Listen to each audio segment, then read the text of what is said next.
Okay, so we've got 4 equally filled clear cups here with ISO 150, which is the oil we use for the main bearings on the Jeremiah O'Brien and the connecting rod bearings and whatnot. I've got this white, presumably wool or wool mix that was found in the Wick's cabinet on the Jeremiah O'Brien. It's thicker, and it feels more coarse than this 100% American wool, Worstead wool.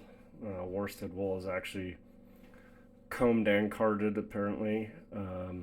It's a much finer grain, minimum of 4-inch hair length, things like that. This is dyed. I couldn't find any undyed stuff. Hopefully it doesn't affect the test. But you can see it's a finer, thinner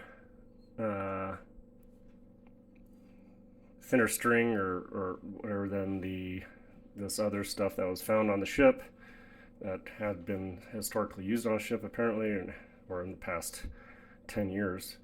I put 2 lengths of wire. One is a 4-inch length drop, the wire simulating down the tube into the bearing, and then the 2¼ inch length that was on the engine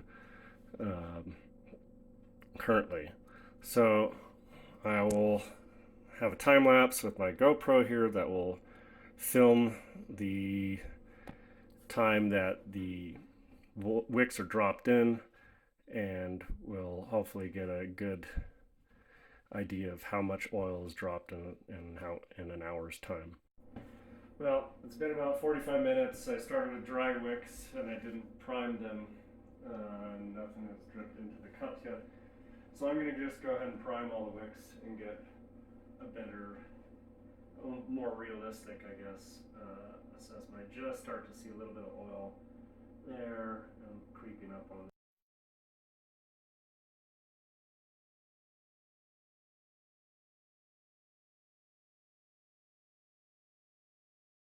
Just prime them.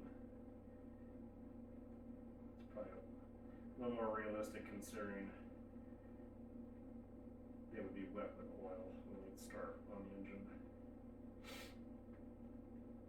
So I'll get all these wet and primed and we'll dip them off at the same time.